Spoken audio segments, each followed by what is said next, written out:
All right, I just wanted to share a few different embouchures, I guess, with the recent threads about lip pursing, lip locking, tongue blocking, U-blocking.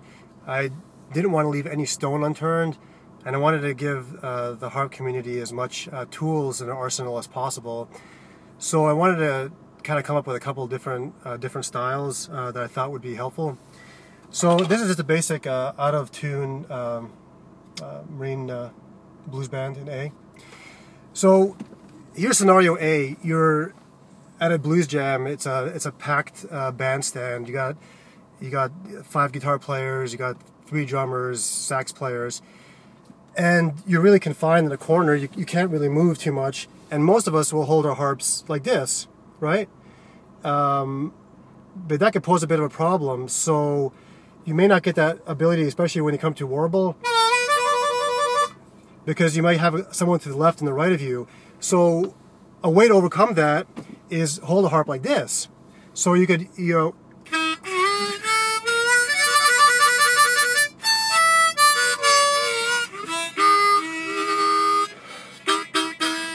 so this way you don't have to worry about accidentally bumping the guy on the left or the right of you, because now you've got it up and down in like this unique vertical motion. So that's the first one I wanted to show you. So I call that the vertical embouchure. You could tongue block it as well. And I'll give you an example. So I'm using the tongue to actually get the same effects that you would if you hold it in the traditional horizontal way. So that's a vertical embouchure. Now, another one is, say you're at a jam setting, and this is probably more for the professionals or the individuals that play harp on a very regular basis. You know, you're jamming to the song, you're grooving, but all of a sudden you feel your lips are getting sore, and whether you're tongue blocking or lip pursing or U-blocking, it doesn't matter, it's just painful. Well, I've also come with a solution for that. So figure this out. You're at the jam, you finish your song, you're signing autographs, and for the pretty ladies and what have you.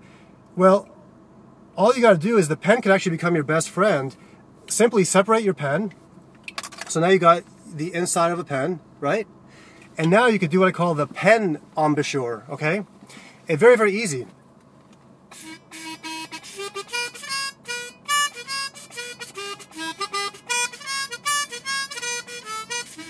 See that?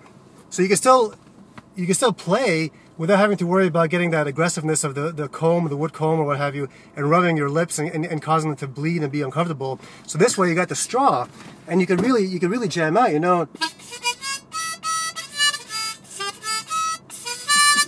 And if you wanted to, for the tongue blockers, you could actually, right here, if you put your tongue, you just offset, like that, so you can still tongue block, you see that? And you could even still bend. This is a 3-hole draw.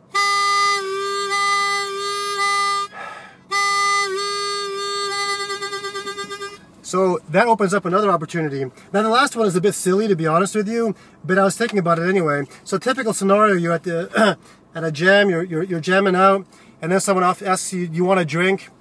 You say, sure, I'll have a coffee, and they bring you some of these creamers. See these, the creamers, all right?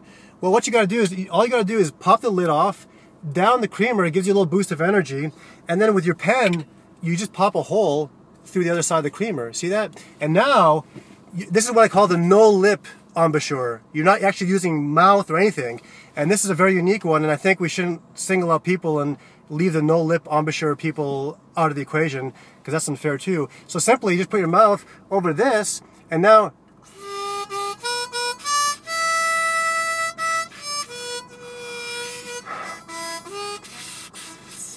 and if you wanted to also tongue block it or whatever, you could do the same thing. See that? So you can actually bend the 3 draw as well. Watch this.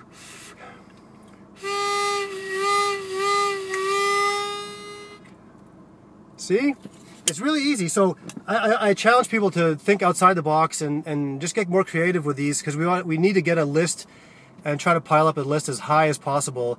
That way we leave no stone unturned. So I hope these come in handy for you. Please leave a comment on the YouTube, and I hope this helps. Thank you.